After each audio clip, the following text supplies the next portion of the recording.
Good morning and welcome to the Blockade Runner podcast. My name is John. Joining me this morning is Ryan. Good morning. It's morning for us. I probably shouldn't start the show by saying good morning because most people don't get up at 6 or 7 o'clock in the morning to listen to podcasts like we do to record them. But we're back today with Blockade Runner podcast because it's been, I don't know, like 2 weeks or so. Mm-hmm. We've got some stuff cooking here, hopefully putting together a pretty cool show later in the week. But we just wanted to get together and talk some Star Wars. So today's episode is a bit of a kind of putting a couple different things together. There's some interesting new stuff going on that we want to talk about. And Ryan actually finally finished Star Wars Rebels Season 4. And he was texting me yesterday, and it's safe to say you have some thoughts about Star Wars Rebels Season 4. And they are multifaceted. So as I think a lot of people had about Rebels Season 4, I did too. So we're going to talk about that later on in the show. But I don't know. I feel like it's been a really long time, Ryan, since we have done even like a segment on news here on Blockade Runner. Yeah, because it's all been solo takes. Yeah. So, but I like to talk about the news. If we recorded a little more frequently, maybe we could do that more often. But we've got the opportunity today, so let's talk some Star Wars news. Big thing happening actually probably later today is the 100th episode of the Star Wars show. 100th episode of the Star Wars show is going to air. Which you actually added to the notes. So you pretty excited for that? Yeah, of course. They've Scott Bromley has hinted at something akin to what they did with their Star Wars show holiday special, which is a masterpiece. So yeah, I'm like, no matter what it is, I'm sure it's going to be extremely fun, and I don't even know what to expect. Yeah. It should be pretty silly. Should be very fun. And I love Scott Bromley. I think I talked about this when the Star Wars show first started airing, but I love him. I love his brand of humor. I followed him a little bit before he went to Lucasfilm, so that was pretty cool to see somebody who I already appreciated kind of, sort of take on that role at Lucasfilm. And it's just cool because, like, that show has so much personality and style, and it could have been something so much less than it is without somebody like Scott Bromley, I think, working on it and sort of being the showrunner or whatever you want to say, the person with kind of like the overall plan for that show. So his kind of personality and style makes it really fun. And I think it's a great mix with Star Wars because it's like one of our favorite podcasts, Blast Points, Star Wars is so weird. Those guys are so funny and goofy, and they have such like a unique personality and style and stuff. And it goes really well with Star Wars. And I think that's like how I feel about the Star Wars show too. It's just really fun and a great mix with Star Wars. And of course the hosts I think are great too. Andy and Anthony. Yeah. Those guys are awesome. And it's really cool to look forward to that show every week. So yeah, I'm excited for the 100th episode, and hopefully it'll be something really fun. So yeah. They also are nominated for some daytime Emmys as well. Yes. For a second year running, I think they're nominated for some Emmys. So hopefully they'll walk away with a statue or two. That would be really cool. I need to actually go and vote. I hope I still can. I haven't done that. I thought you were saying I need to go to the Emmys. Like, also that. That'd be cool. Maybe wherever that happens. I don't think I would recognize anything except Star Wars show there. Does WWE get any nominate? I don't think they do. Probably not the past few months. All right. Let's talk about some Star Wars video game news coming out of E3. So EA Play is like EA's pre-E3, or I guess it's all part of E3, but their E3 conference or event or whatever, where they show off what they have coming up. You and I had our fingers crossed for certain Star Wars game announcements, and we didn't really get everything we were kind of hoping for, but we didn't get anything we were hoping for. Well, I didn't know I was hoping for Star Wars Jedi Fallen Order, but I just didn't know it. So, no, I think the news coming out of there is pretty good for what, like, it's it's stuff I'm happy about and excited about. So, so let's talk about that. Star Wars Jedi Fallen Order is the big announcement, the new game that was well, it's not really a new game though, right? Because this is the game that Titanfall has been working on. Respawn, not Titanfall, Respawn. Respawn, developer of Titanfall. This the guy is the Titanfall. He's been making a Star Wars game. Yeah, thanks Titanfall. So Respawn, the developer, we knew they were doing a Star Wars game, right? Yeah. So we just didn't know much about it, but we're finding out that it's called Star Wars Jedi Fallen Order, that it's coming out next holiday season. So that's good to have it not be like this nebulous thing that someday we'll play, but a game that's coming out next year. Were platforms announced for that, or I mean, it's no. One assumes it's just PS4, Xbox One, right? Like that's PC. Yeah. PC. Yeah. Okay. Would be my guess. Titanfall, was that? I mean, I know this won't be an exclusive game to one of those platforms, but was Titanfall like a platform exclusive, or was the first Titanfall was PC, Xbox 360, and Xbox One exclusive, and then Titanfall 2 was multi-platform. Okay, cool. So their most recent game has been multi-platform. EA puts Star Wars stuff out, obviously, for both of the most powerful consoles. You and I are big Nintendo Switch fans. I don't think there's any chance we'll be seeing this on a Nintendo Switch. Unfortunately, no. I just want, but that, back to our comments about not getting everything we wanted. Like, I would just love for EA to bother to make something for Nintendo Switch. Like, just give us that Rogue Squadron collection. Just dig up that ROM that Factor 5 has finished. Totally. Bring it to Switch. Yeah, or like, it would be great if and this isn't EA, but if they could even just bother bringing the Star Wars pinball tables to Switch, that'd be great. That'd be a great start. You know what I mean? We really are not asking for much. No, we're not getting much either, but I have to save that talk for Lego Star Wars Force Awakens. Sure, I would. I'll take it. Big time. Yes, absolutely. So there doesn't seem to be any likelihood of any of that stuff happening anytime soon, but we'll have to save that for the Nintendo podcast maybe. But let's talk more about this game. Okay, so it is set set shortly after the events of Revenge of the Sith, right? Okay, and we are playing as a Jedi on the run, post Order 66. Yeah, I heard it's not in this official press release, but I saw somewhere that it's a Padawan. So I'm not totally sure. I'm assuming that it will just be a new character created for this game. I don't know if that's confirmed either.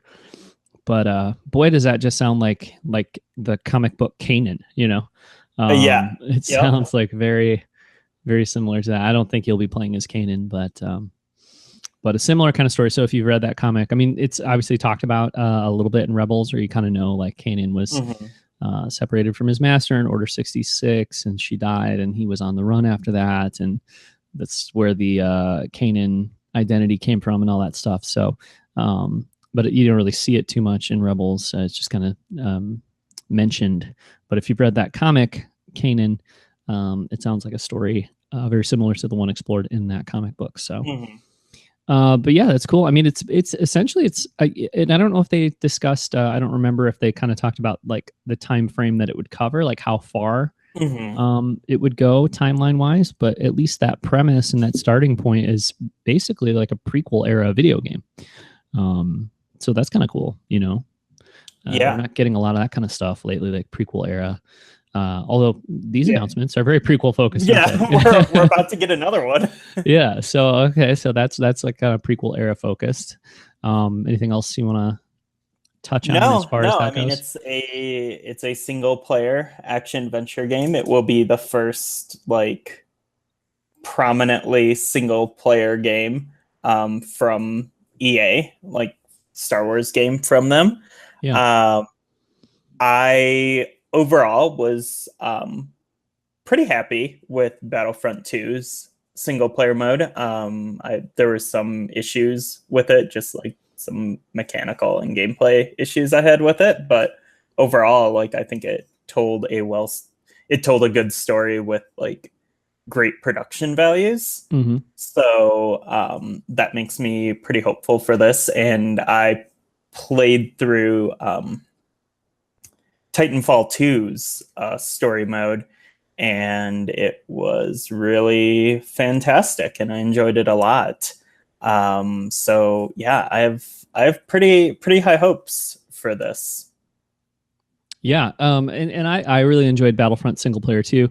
I did not play Titanfall, but I'm kind of feeling like this has the opportunity to be more of a, you know, what kind of games I like, and like my preferences as far as that stuff goes. And like Battlefront is not the kind of game that I would probably play if it wasn't a Star Wars game. You know, I don't really do like for sure first person shooters or just shooter heavy games in general. So this one sounds like there's more emphasis not only on like shooting and stuff, but like player movement and like platforming almost and stuff like that, right? Isn't that kind of the deal with Titanfall? Yeah, Titanfall has like great first person like parkour in it, which, you know, just works perfectly with a Jedi or a Jedi in training. Yeah, bringing together my three great loves: Star Wars, video games, and parkour. So it's yeah, you know.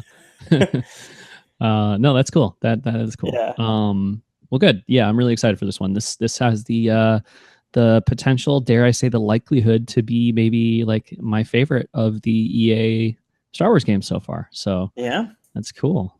And then the other news out of EA Play as far as Star Wars goes is more content for Battlefront 2. And this is Clone Wars era content, huh?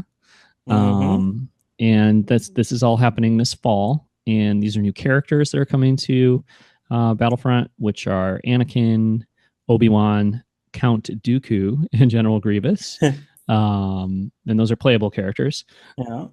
And then Geonosis will be a new location as well. Yeah. Okay. I like it. Yeah. I like it. Yeah.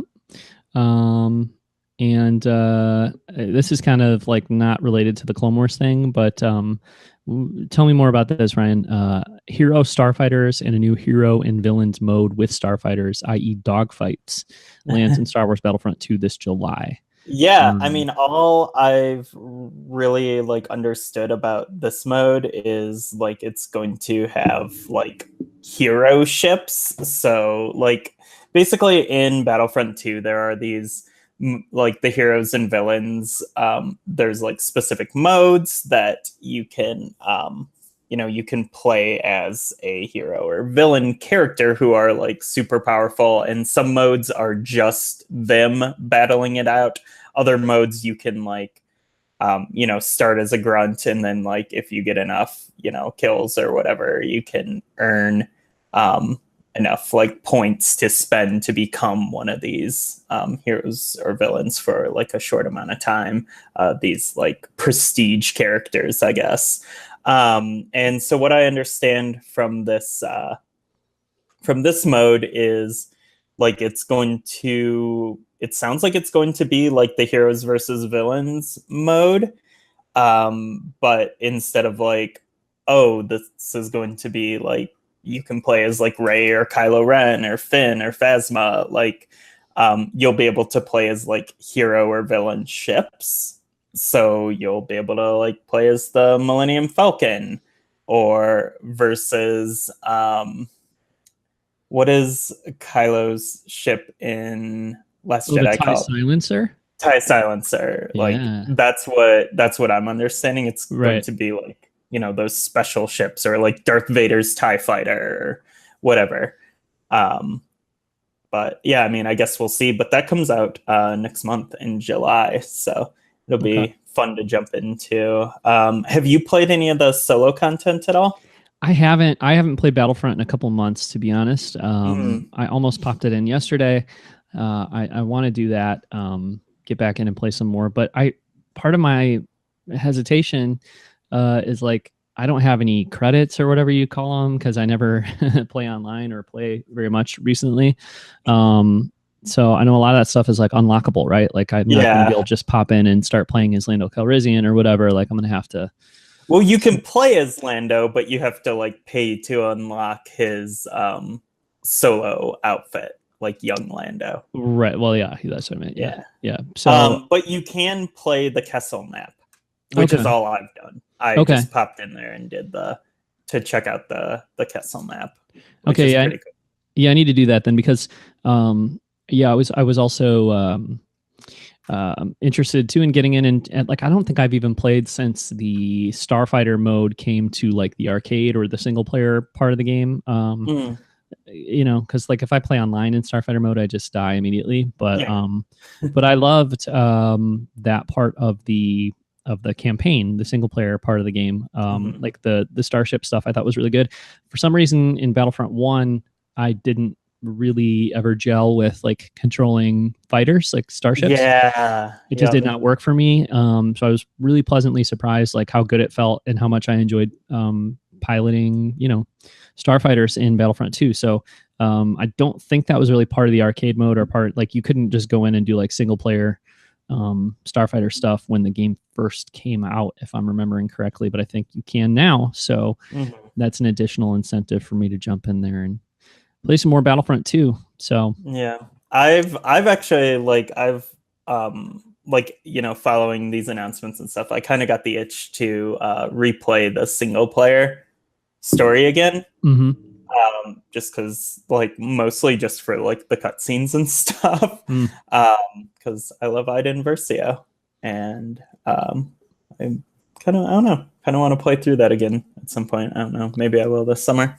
Yeah, that would be cool. I know the reception to you know, Battlefront 2 was mixed for sure, and it didn't land quite the way they wanted it to. But you know, for me, that game, like at the time, it was worth the $60 I paid for it just that single player alone. I thought was really good, and then the free single player DLC that came out a little while afterward, which I guess was really kind of like a couple. It felt sort of like a couple levels that should have been part of it in the first place that just got released a little bit later, which, you know, was fine. But like that stuff I thought was really good too. So yeah, I thought, you know, as much as like the loot boxes and all that weren't for me in Battlefront 2, I mean, there's a lot of game there outside of that. And I don't know, I feel like it's been slow and steady and hopefully, you know, continuing to sell and doing okay. It's probably not ever going to be at what they expected it to be or whatever, but you know, hopefully it's found its audience and people, you know, I'm sure you can get it for quite a bit less than $60 at this point now that it's been out for a while.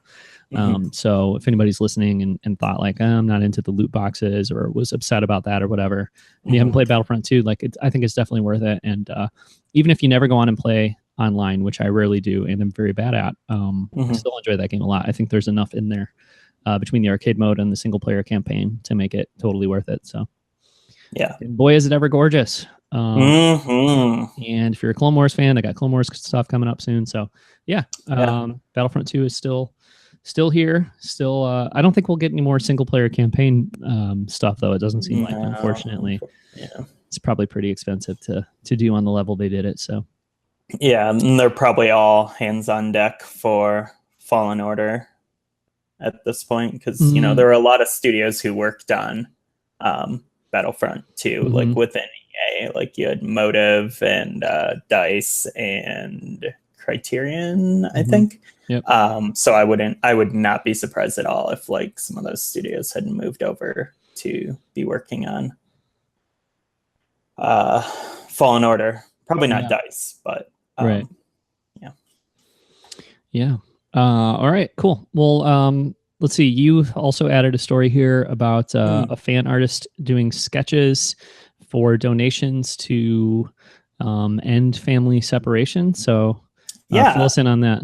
Yeah, so this was just something I saw tweeted by the Scavengers Horde podcast, which is a really wonderful Star Wars podcast that I am enjoying a lot.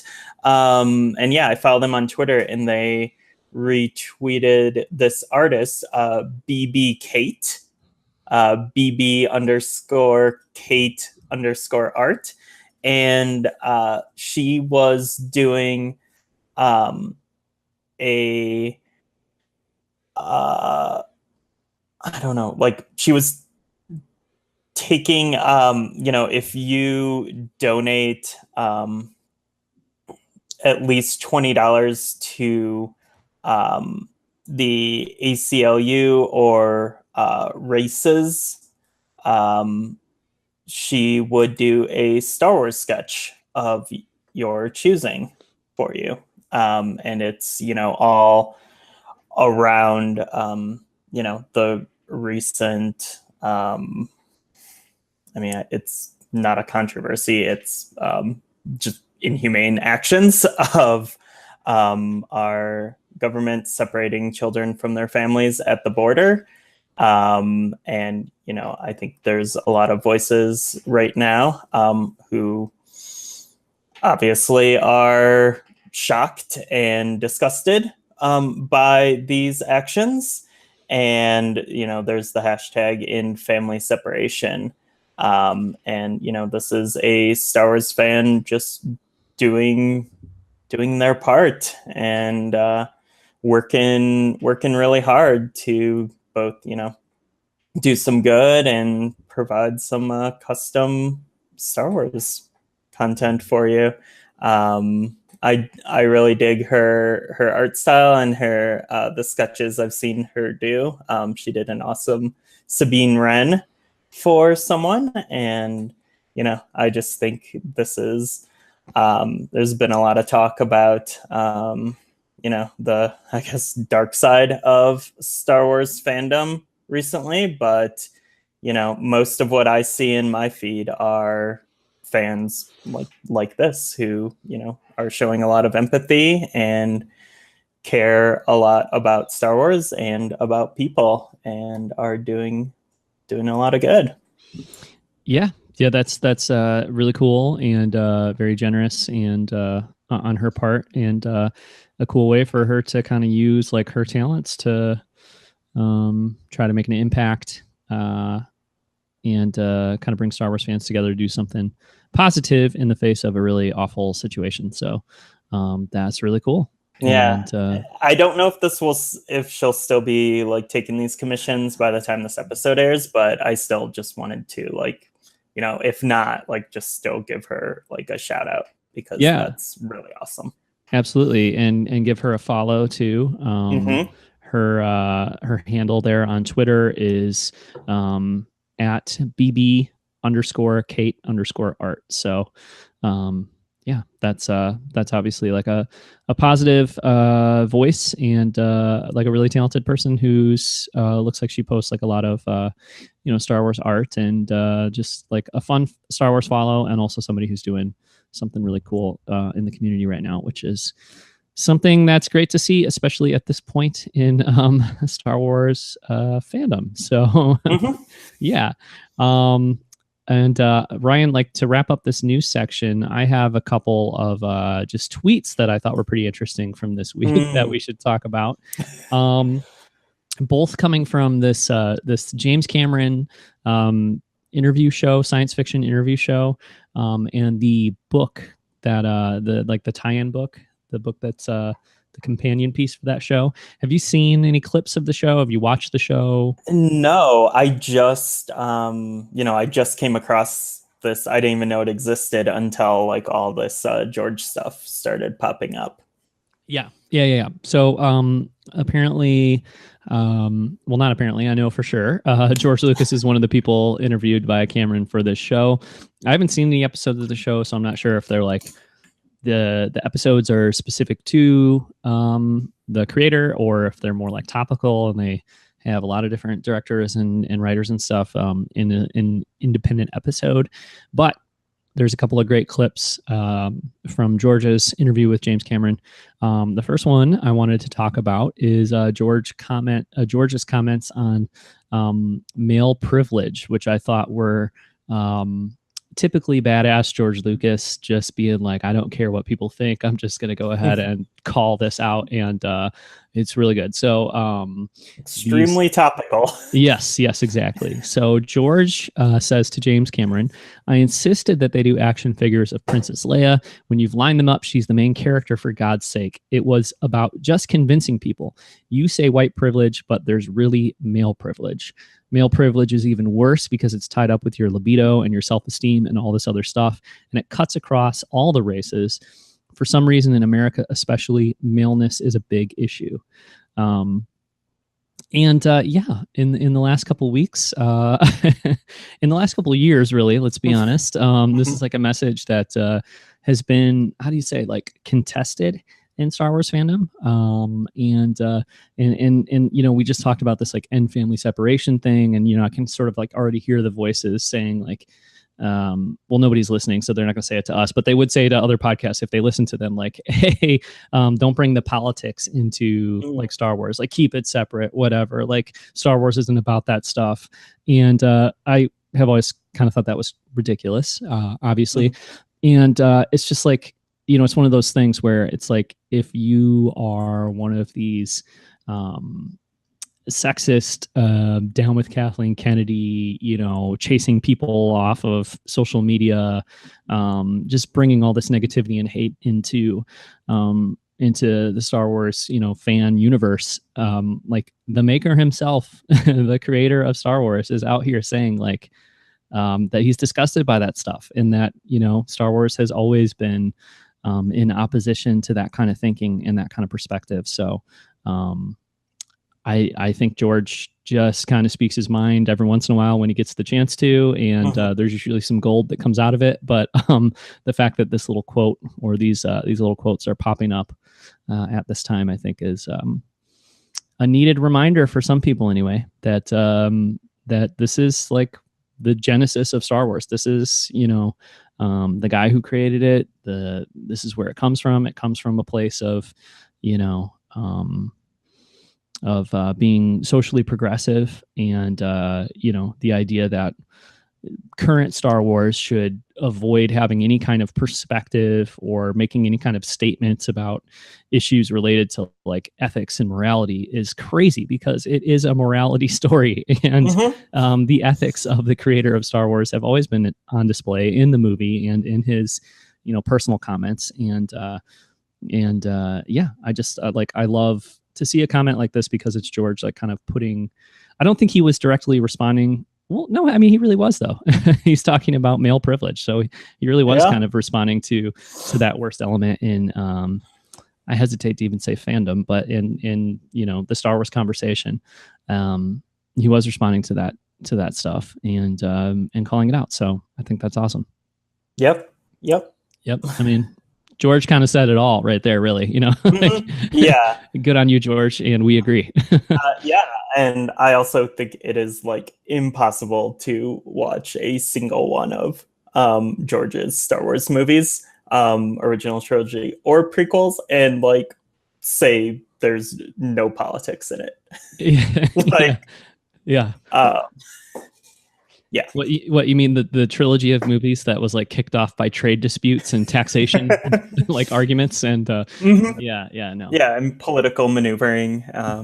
But even, or like the movie from 1977 that is about a small group of rebels overthrowing a corrupt empire. Yeah. Like, well, and we don't. Yeah. George is awesome. This is where he's always stood. Yeah, I mean, like, we could.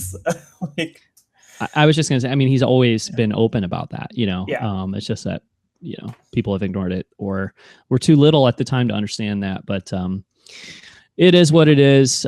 George is awesome, and you know, I love it when he comes out and stirs things up, and speaks the truth.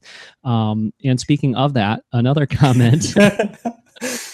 Another comment he made in one of these interviews is talking about the next 3 Star Wars films. Now, this is interesting too. Like, I need to read this book or watch this entire interview, because I do think that, like, and that's in brackets in the. This is like screenshots of the book that people have posted on Twitter, but it's in brackets the next 3 Star Wars films. And I'm assuming for sure he was talking about the sequel trilogy, but you never know with George like what he's talking about, because I almost wonder if he meant the, like, if he would have done another trilogy after the sequel trilogy.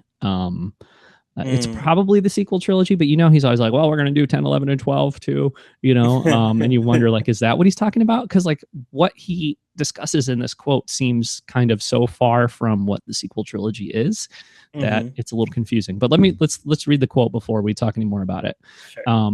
The next 3 Star Wars films, we're going to get into a microbiotic world. But there's this world of creatures that operate differently than we do. I call them wills. And the wills are the ones who actually control the universe. They feed off the Force.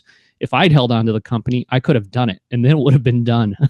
Of course, a lot of fans would have hated it, just like they did Phantom Menace and everything. But at least the whole story from beginning to end would be told. Ryan, what do you think about the microbiotic Star Wars trilogy? What are your thoughts on that? Okay, so first of all, I hope this is what Rian Johnson is doing. Like, I hope it's his take on this. I mean, I think it's interesting, and you're right. Like, it's hard to tell like where exactly this fits in, because I mean, I remember the quotes about when he was talking specifically about the sequel trilogy, and he's like, it's about Darth Vader's grandchildren. Yeah. Like, what's happening with Darth Vader's grandchildren? And so this... Sorry, I'm just dying because I'm thinking about that Vanity Fair video where he's like, JJ, what happened to Darth Vader's grandchildren? Yeah, exactly. You know the video I'm talking about, right? You've seen that video. Yeah. So, like, I almost think of this as like something like way beyond the sequel trilogy, like, well, and because we know too from thousands of years after.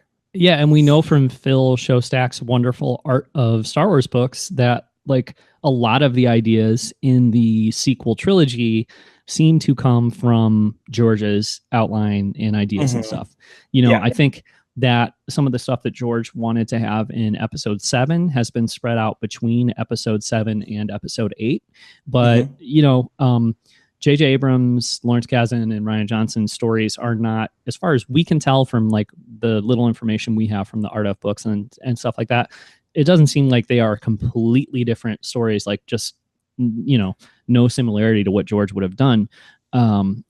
They seem to be like, hey, we took that idea of Luke being isolated on some island, and we did it a little differently, and we spread it out over 2 movies. And yes, we still have the young female, Jedi kind of student, but maybe we're doing that story a little differently. But it didn't really feel like George's outlines were about midichlorians or something. And you know what I mean? There's too much. It seems like there's too much shared between the movies we've gotten and George's initial ideas for this to be what he proposed for the sequel trilogy, Yeah. I mean, we also have the Guardians of the Wills in Rogue One as well. But yeah, like this, like it seems so like crazy and like spiritual and scientific. Like this feels so in like Rian Johnson's wheelhouse. Okay. Like, yeah. I think he would like crush this. Yeah. I mean, maybe, but and I do hope that Rian Johnson goes somewhere a little more spiritual and mystical with his trilogy. I think he will, but we'll see. Yeah. But my take on this, first off, it's like, whoa, George, you are like, you love to just do things that are challenging to people and not what people expect to a certain extent. But here's my thing with George Lucas. Like, I love him more than anything, but I think he's kind of a snake oil salesman in terms of like the way he talks about Star Wars. And like, I shouldn't say snake oil. Like, I say that lovingly, like not with too negative of a context, but like the guy, like from one interview to the next, it's almost like two different people talking about, certain things, or, oh, there's going to be 6 movies. No, it was only ever going to be 3. Like, no, it's going to be 12 movies. Oh, actually I've written out all 9 from, like, you never know what to believe. And I honestly, sometimes I feel like he might be one of those guys. And I say this with all due reverence and respect and love. I feel like he might be one of those guys who, like, in the moment, he'll start talking about like his ideas or like, his life, and he'll believe what he is saying. But then like 2 days later could say something completely different and also truly believe what he's, you know what I mean? So like when he's like, oh yeah, it was going to be about the microbiotic world. I kind of feel like you have to, like, we used to have a friend, when he would tell a story, we'd say, we got to filter that like through I won't use his name because I don't want to shade him, but we had to filter that through like this filter we use specifically for him. So if he tells you a story about something that happened, you have to say, okay, well, half the people weren't actually there. It happened in a completely different way. And like 20% of it is true. And then that's the actual factual outcome. You know what I mean? Yeah. I feel like that's kind of the case with George too. Like, oh, it was going to be all about a microbiotic world. Okay. So translation is like, it would have been mentioned for, 2 minutes over the 3 movies. Like, I kind of feel like that's the situation. You know what I mean? Maybe. Yeah, I also just think he has like so many ideas, and it's just like the wheels are just constantly in motion. I've been reading a ton of old Star Wars Insider interviews and issues. I've been acquiring a lot of those and reading them, and there is this interview in one issue that was an interview. Like a conversation between George and Alan Dean Foster after, or it was like months before A New Hope launched. And they were talking about like, if A New Hope isn't successful or whatever, they do like this, which like it was kind of expected at that point. Like the TV movie. Yeah, it would be like a really like low budget affair. And so they're like just like spitballing ideas back and forth. And George is like, yeah, we'll probably kill Leia. I should kill her. And like just all this stuff that's just like completely like crazy and so far from like where Star Wars actually went. But like these ideas were just going, and he'd say something, and then like Alan Dean Foster would have something like completely different and like completely contradicting what George just said, and he's like, okay, I'd be okay with that. Yeah. Like like he could just see like all these different paths for it to go. And like that's really, really fascinating when someone's like brain works that way. And they're like, well, if we made this choice, then these things would be different, and then we could go in these directions. But it's also fine if we don't. Like, yeah. No, that's a great example. In Splinter of the Mind's Eye, which is the book that kind of came out of that, I think. Really cool. Yeah. Is totally like a little more weird as far as the Force and stuff goes, and a really interesting like what could have been type book. If I don't know if you've read that one, Ryan, or not, but I did many years ago. Okay. Like prequel era. I read it for the first time like maybe 2 years ago, and it was really cool. And I know there's a comic adaptation that I haven't read, but I'd like to read that too. Yes, for sure.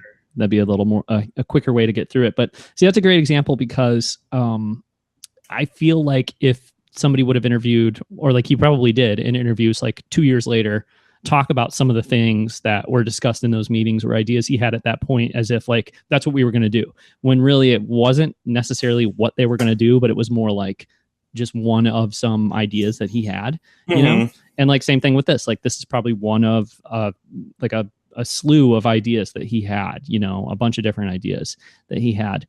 And, you know, now he's talking about it in this interview just because he got a bug up his butt in this one interview or whatever, and decided like, oh, that's what it was going to be. It was going to be the wills. It was going to be microbiotic, you know, and like, who knows? I mean, that was, like I said, it was probably just one element of it, you know? Yeah. Cause he does sound, he's like, they wouldn't let me do it. I would have done it.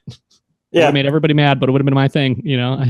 but at least the whole story from beginning to Yeah. end would be told. Yeah, unlike this trash you're getting now. You know what I mean, I would have been able to tell my story. Yeah. They Whatever. He likes they the new twisted movies. they twisted my arm and made me sell the company. You know, like Oh, George. yeah. So anyway, fun stuff. Actually, I'm not like a huge Tolkien guy. I don't know. I don't remember, Ryan, if you ever had like a major Tolkien era or whatever. If you've read like I did. I went through that. Yeah. I mean, I read like well, I read the main books, obviously, like the Lord of the Rings trilogy and the Hobbit and stuff. And I think I read like 2 or 3 of the, you know, kind of extra like what's the one called, like the Silmarillion or something? Silmarillion. Yeah. I read that book and like maybe one other one or something. But anyway, I know like for the major Tolkien people like Dave Filoni, who we'll get to in a minute, there's like journals and like stuff like that, right? That have come out like after he died, so you can really kind of see like some of his notes and like his thought process and all that. And you know, I hope George Lucas lives forever, but it'd be great if he released that stuff sometime, or you know, if maybe someday after he's gone, if some of that stuff would come out, because I would love to read just George's notes, and like I'd love to see, you know, someday, like God, when I'm retired, if they put out a book of like, this is what George's, you know, vision was, and here's like a facsimile of his outline for the sequel trilogy, and like that kind of stuff would be just unbelievable, you know. Mind-blowing. So I mean, I think like one of the most fascinating pieces of like Star Wars media you can purchase is the Star Wars, the graphic novel adaptation of George's original script for, it's like the 1975 script maybe, by I think J.W. Rinsler did it, and just like that book is so cool. Like it's so weird and I love it. Yeah, I haven't actually read it yet, but my brother gifted me this really cool edition of it recently. I just went over and grabbed it off the bookshelf. If anybody's watching the video version, Ryan, I sent you some pictures of this, didn't I? That I got this, or no? I think I did. He got this for me. It was my birthday last month, and he had picked this up at like a comic show and got it for me. But it's like a multi-volume hardcover edition of this. Yeah, it's really cool. It comes in like this big like, it's hard to get it on camera here. It comes in like this big case, like this. Wow. Big, yeah, it's awesome. And it's like a couple volumes. And then there's also like a kind of like a notes and art book type like volume 2 that goes with it. So yeah, really cool. Cover portfolio. Yeah, it's tons of cool stuff in there. So anyway, I think it was pretty obviously expensive when it came out, and then I don't know that it sold all that well. And then it was $100 new. But I think they had a lot of extras left over, and yeah, it might be around somewhere. I know Barnes and Noble was like liquidating them at some point. Yeah, that's where I got my copy. I have the $40 hardcover, which I picked up at Barnes and Noble for I think like $9.99. Yeah. Once they sold off all their Dark Horse stuff when the Disney acquisition happened. Right. So that looks like exactly the same one that's in here, but there's just like an extra a sketchbook that comes with it, and then a cover art portfolio. So cool. Yeah. Good stuff. Yeah. All right. So that's kind of what we wanted to talk about as far as news goes on this episod. Ryan, let's talk one about more thing. Oh, okay. on that last quote. Yeah. He mentioned that people would have hated it, like the Phantom Menace. And, you know, there's been a lot of talk about, you know, next year is the 20th anniversary of the Phantom Menace, and whether we'll get a Phantom Menace panel at Star Wars Celebration. We have to. We better. I mean, that would be crazy not to. Well, you think George is going to be there? Is that what you're saying? No, maybe not necessarily George, but would you be excited about a Phantom Menace panel? Yes, of course I'd be excited about a Phantom Menace. I love that movie. Yeah. I love the year 1999 Mm-hmm. in as far as Star Wars goes. And yeah, no, I would be super excited for that. I really hope they do that. I think they definitely should do that. I think it would be really cool if they incorporated the Phantom Menace into even like some of the key art and stuff. I don't know if they'll do that though, because they've got so much going on next year with Star Wars TV and Episode 9, obviously.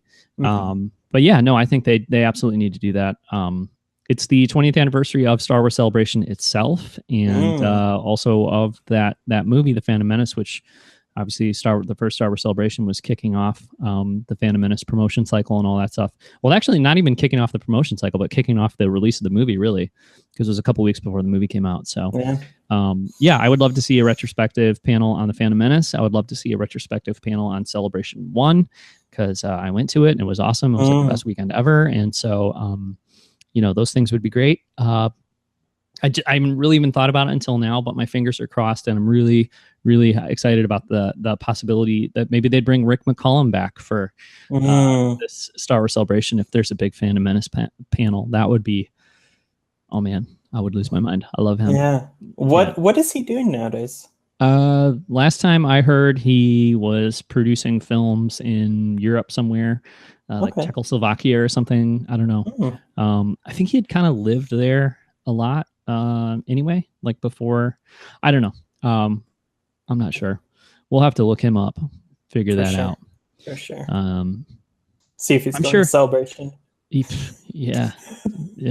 Rick, you can be there? I don't know if anybody's ever done have any Star Wars podcasts done like the Rick McCollum spectacular?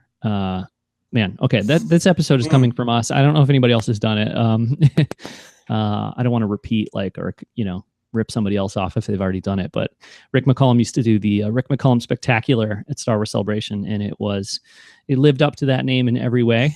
And I would love to do a Rick McCollum tribute episode, and I already have a name for it, so that'd be great.